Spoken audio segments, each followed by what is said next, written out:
Hi students, welcome to all of you to this session of refrigeration and air conditioning. Dear students, you know that I have completed the vapor compression refrigeration system as well as air refrigeration system. So a lot of things I already have discussed. Today we will be going to discuss about the vapor absorption refrigeration system. So this course is basically belong to the 5th semester 3rd year student. Total lecture will be provided, 36 lecture will be provided. This is me, Dhiraj Mondal, Assistant Professor, JIS College of Engineering, Department of Mechanical Engineering, Kolani, Nodia. This is my email ID, you can see, and phone number. Any kind of query related to subject and admission, you can call me or you can WhatsApp me. Okay. So before coming to the discussion, I would like to say that admission for 2020, it is open right now. You can call in this number and you can visit our college if you want, and the admission team is basically they will be helping you. Whatever your query, you can contact that number. And you know that according to the India Today ranking 2020, your first JIS College of Engineering, first private engineering college in West Bengal.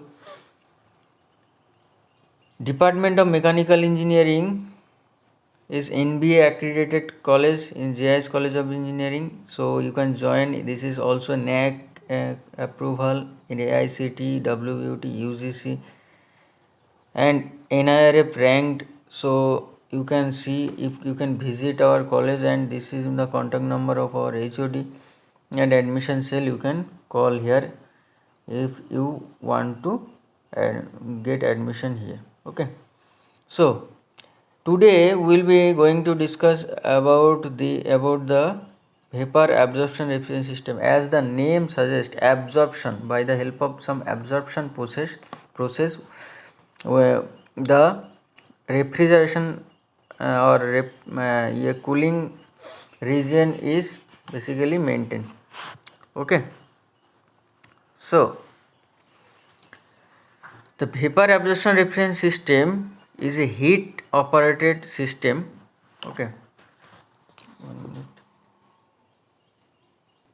So it is a heat operated system and it is quite similar to the mechanical vapor absorption system, which employs reciprocating centrifugal or rotary compressor. Okay, in both the system we have the evaporator and condenser. So you know that in case of vapor compression refrigeration system, what we have used, some an evaporator, condenser, then expansion valve, and the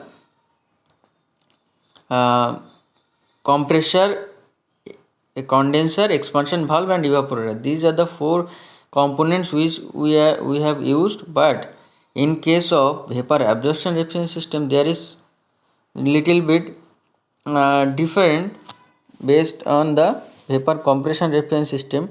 Here basically we will be using we will be replacing the compressor part, and instead of the compressor we will be using some reducing valve.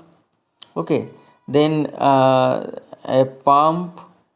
Okay, and a generator and generator and an absorber. Okay, so these are the four component. It will replace the compressor part. Okay, so here basically evaporator and condenser is in the both the cases evaporator and condenser will be used. Okay, the process of evaporation and condensation of the refrigerant take place at two different pressure level to achieve refrigeration in both the cases. Okay, so and the difference between the two system lies in the method employed to create the two pressure level in the system for evaporation and condensation of the refrigerant.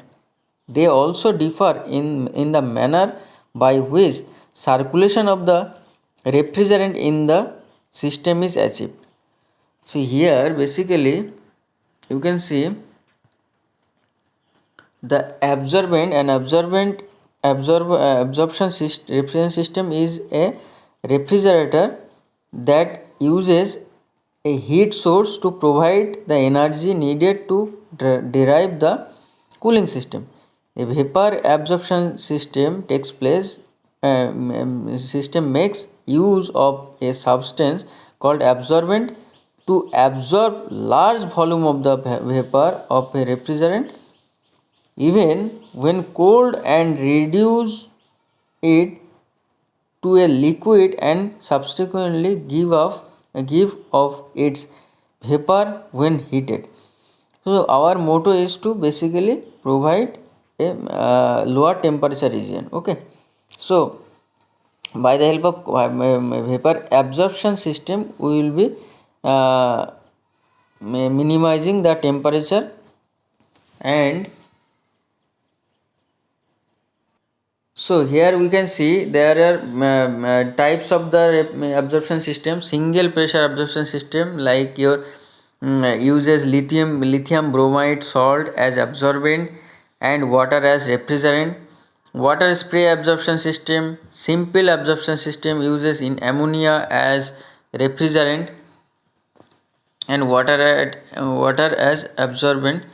Okay, so what are the principle? The absorption cooling cycle can be described in three phases.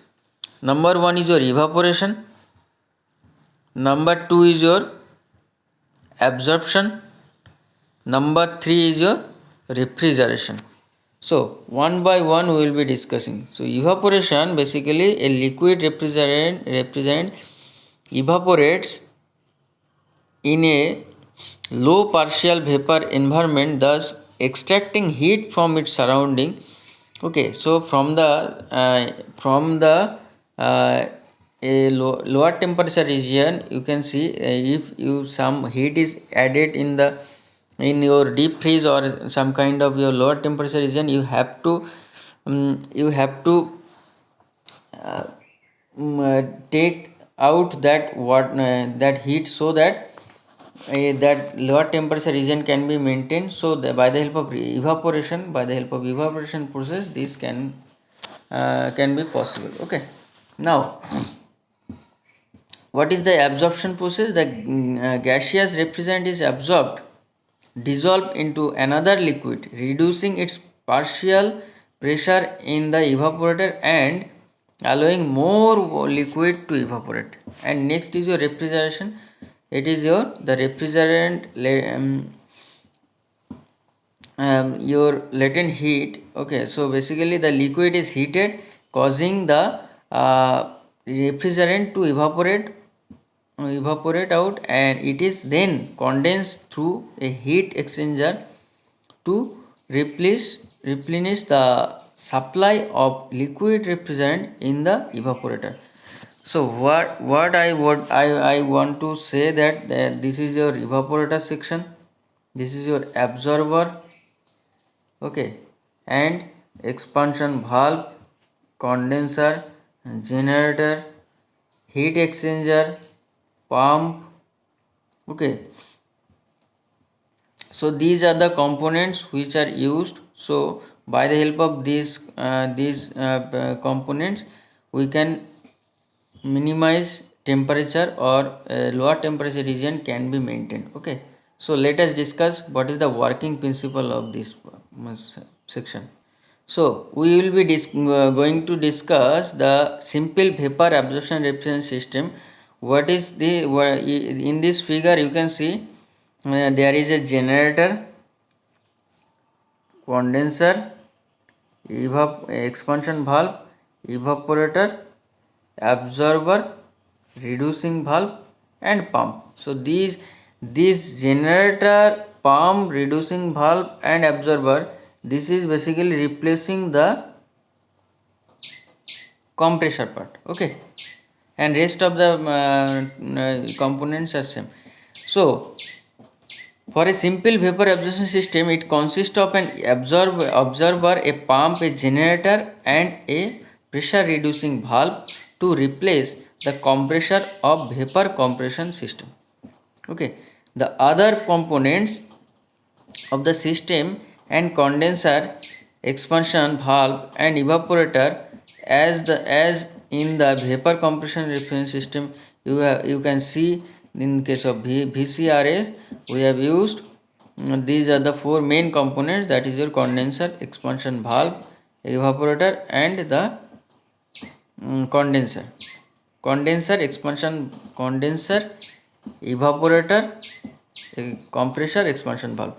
And what we are using here instead of that compressor. So why we are using compressor, that is that reason I am coming afterward. So you just you have to know here that instead of compressor what we are using: generator, pump, reducing valve, and absorber. So how it is operated? The ammonia vapor leaving the evaporator at point 1. This is the point 1 section. So the ammonia, this is the evaporator. Now the some heat is adding.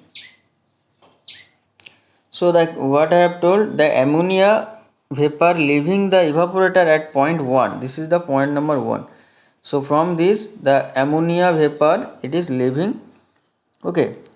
And from point 1 is readily absorbed in the low temperature hot solution in the absorber. So in this low temperature hot solution in the absorber, it is basically water. Okay, and basically it is releasing the latent heat of condensation.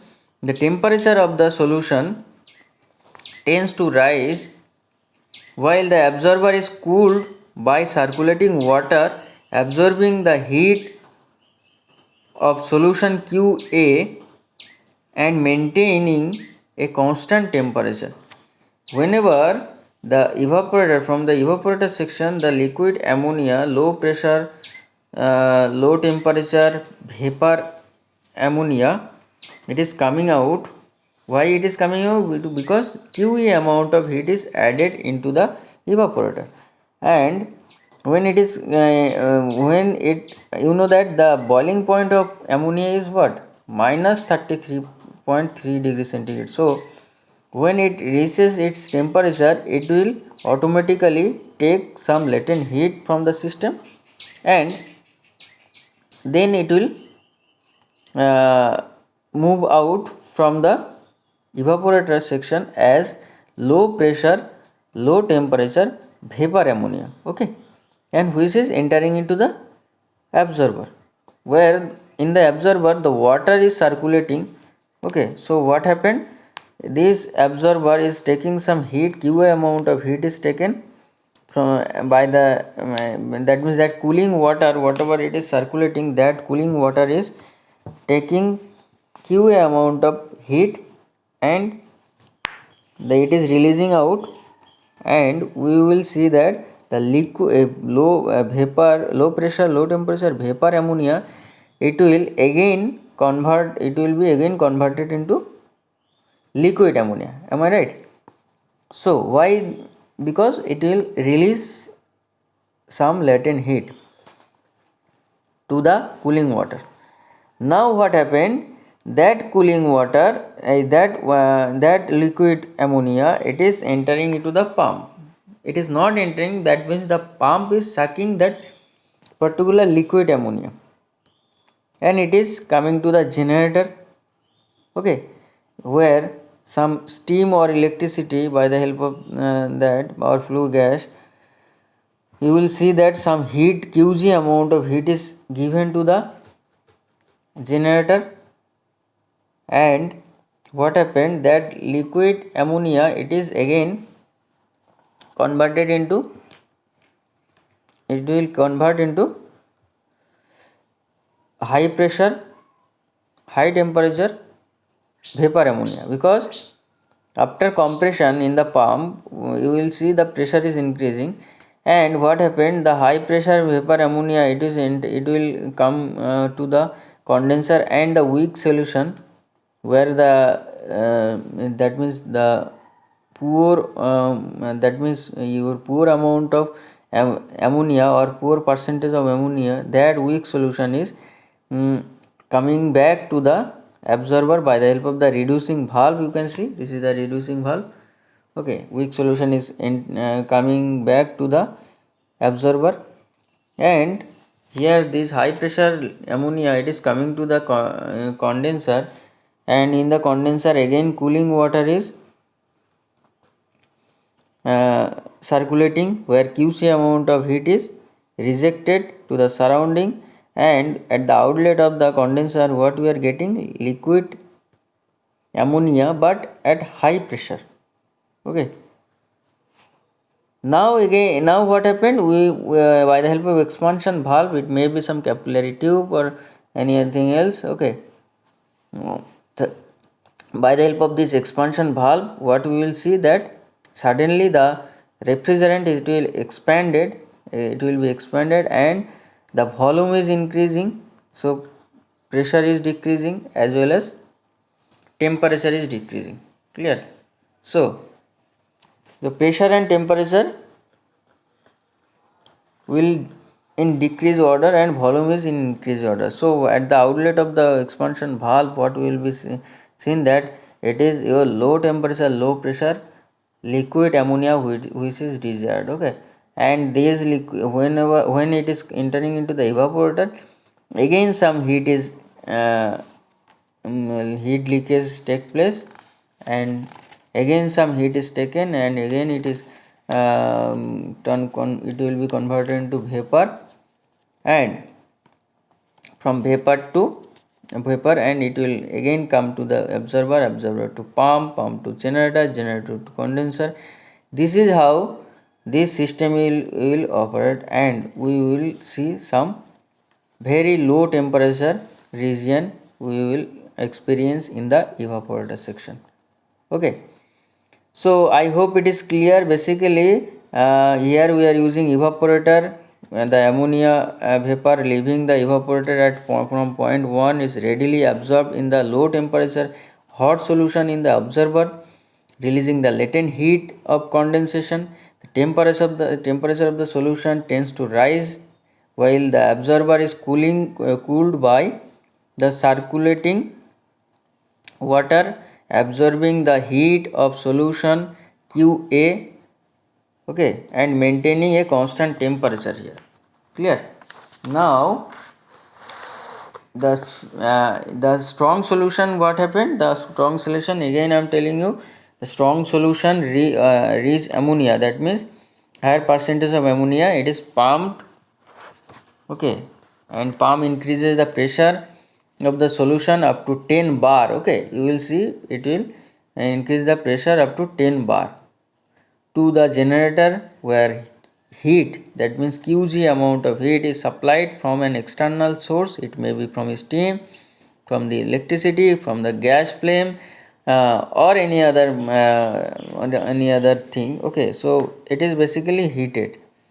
Now what happens, since the boiling point of ammonia is less than the water, you know that boiling point of the ammonia is minus 33.3 degrees centigrade, but the boiling point of the water is 100 degrees centigrade. Since the boiling point of ammonia is less than that of water, the ammonia vapor is given off from the aqua ammonia solution at high pressure, and the weak solution returns to the absorber, throwing a basically when the weak solution, it is returning from the generator to the absorber by the help of the reducing valve. Okay, returning to the absorber through a pressure reducing valve. Here the pressure is reduced and weak solution is coming back to the absorber. Already I have told you. Okay, the high pressure ammonia vapor from the generator is condensed in the condenser to a high pressure liquid ammonia. Clear? This is the high pressure liquid ammonia, and it is condensed by releasing the latent heat. Okay, The liquid ammonia is throttled by the expansion valve. The throttling process, you know the isenthalpic process.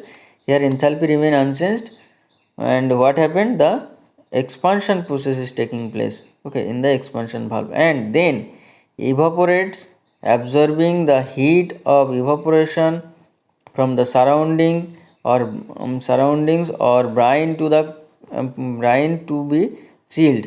That means whatever the your chill brine, okay, so you can see that means here after the expansion it is come to the evaporator, absorbing the latent heat of the evaporation from the surrounding, and after that this complete the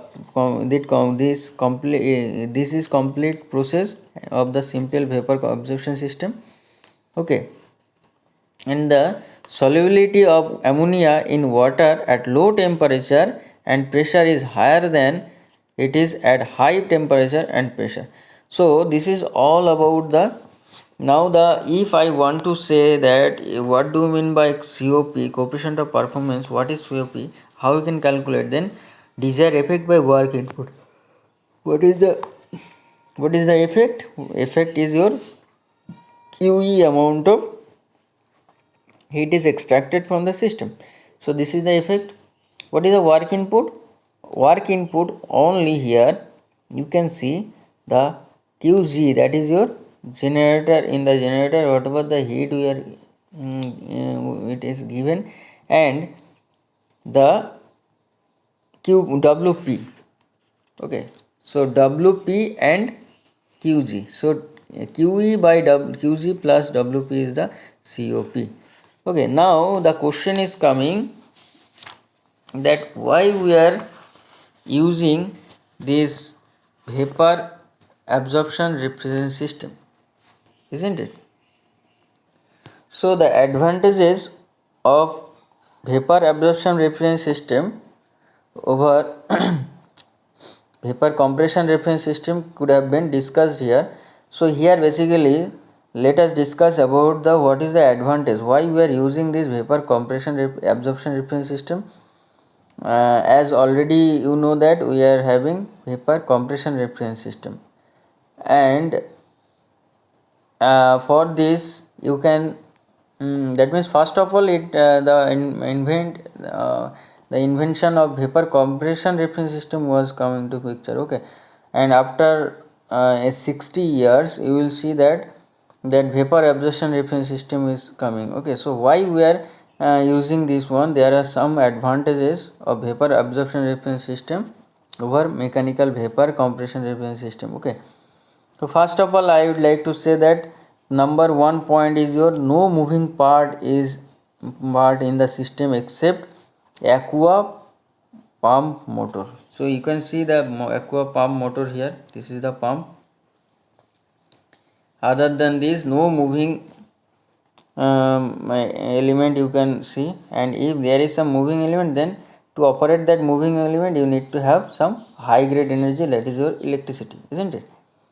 The pump motor is quite small as compared to the compressor motor in the vapor compression system, okay. So we will see that pump is very small pump is used, but in case of vapor compression refrigerant system a very large shape your 1 ton 2 ton like this large shape compressor motor we are using, okay. So why we are using? Because we need to compress the gas. Now do you have any idea about the specific volume of gas? You know that W is equal to VdP. W is equal to VdP. So in case of pump where we are using the work done, that is your required V specific volume of liquid into dP, pressure difference. So you know that a specific volume of liquid is less, very less than the specific volume of gas. In case of compressor, specific WC compressor work is equal to WC is equal to Vg, that is your specific volume of gas into pressure difference. So we will see that the specific volume of gas is very compared to the specific volume of liquid, it is more than the specific volume of gas, almost 1000 times. You know that your density of liquid is what, 1000 kg per meter cube, but here for in case of gas it is 1.22 kg per meter cube. Okay, so if I am comparing the specific volume of liquid and specific volume of gas, then we will see that specific volume of gas is more than liquid. So because of that high amount of specific volume, the work required is more. Okay, so that is why this is one advantage of VARS. Okay, vapor absorption reference system. Now if I am talking about next is your next point, that is your quite in operation, very little wear and low maintenance cost. Very low, you will see that there is not any kind of maintenance cost in vapor absorption reference system. Why? Because there is not any kind of moving part as well. Okay, any readily source, okay, any readily source of thermal energy. Okay, thermal energy, process steam, hot exhaust, exhaust from furnace, solar energy, these are the source of energy, thermal energy. Okay, it may be used for generator, for the generator, hence it can be used it in place where electrical energy is not available or is costly. देखो electrical energy very costly energy, that is your high grade energy. That means by the help of heat, low grade energy, you are producing high grade energy. That is why you can say that the electricity is basically accessibility is suitable, but this energy, if you want to produce electricity, you need to burn coal, then after that by the help of boiler, turbine, condenser, pump, you have to produce the electricity. So we are not using electricity here, we are using solar energy, we are using the hot gas from furnace, we are using process steam. Okay, like this, so that we can say that the energy which is given, or heat energy which is given, that is very inexpensive. Okay, low cost. Okay, but in case of compressor, we are using electrical energy by to operate the compressor in case of vapor compression refrigeration system. That is why one of the another advantages we have seen here. Next point, it can be described that can be built in capacity much larger than that of compressor unit. Okay, the vapor absorption system can be built in capacities, okay, capacities will above 1000 ton of refrigeration,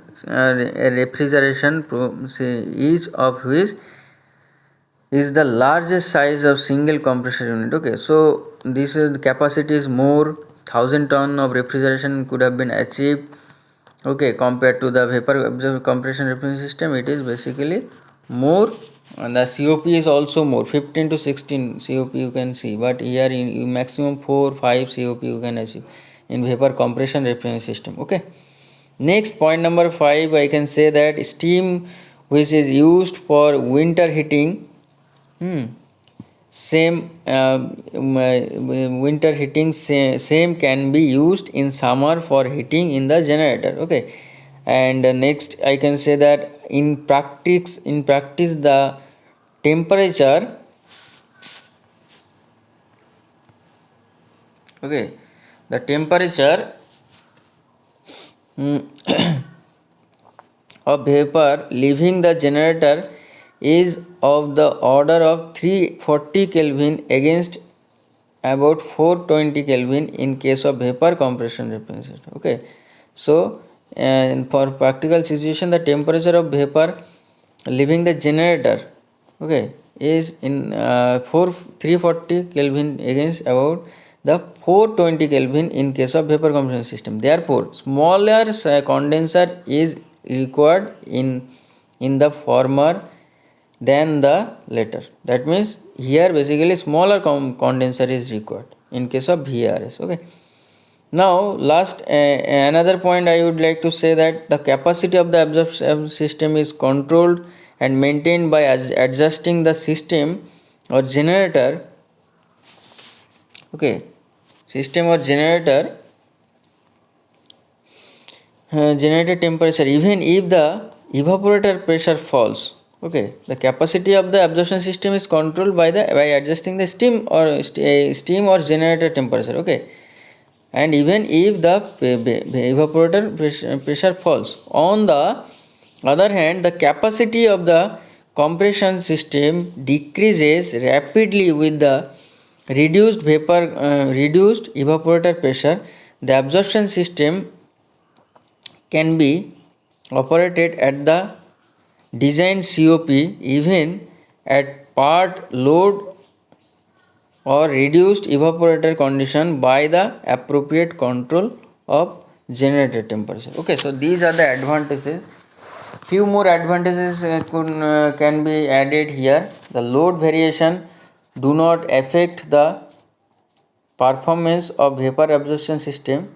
The load variation are made by controlling the quality of aqua circulated and the quality of steam supplied to the generator. The performance of vapor compression system is poor at partial loads. Okay, and second last point I can say that the absorption system is much more compact and less bulky than the compression system for large capacity. And last point, the space requirement and automatic control requirement favor the absorption system more and more as the desired evaporator temperature drop. So here already what we have seen that it is more reliable, more COP will be getting, and capacity is more. Okay, the energy required is less. So overall we can say that vapor absorption system for industry point of view, it is very effective and everywhere it is right now applicable. It is basically working. So today up to this, next class we will be discussing about the practical or actual vapor absorption system and related things, numericals and a lot of things. So today up to this, thank you for listening. And before ending the video, let us discuss again the admission is open for 2020. You can join our college, JIS College of Engineering, Department of Mechanical Engineering, welcoming you, in which is NBA Tier 1 accredited college. So contact this number for any kind of query. You can visit our lab facilities and all this. So most welcome to JIS College of Engineering. Any kind of query you can call here, or any kind of query related to subject and admission you can call here. This is my number. And I would like to say that if you want to visit our college, this is my contact number. I will come to college to visit our lab facility and all this, and whatever I have discussed, that is your assignment. Submit the assignment in my given mail. Today up to this, thank you for listening. Jai Hind.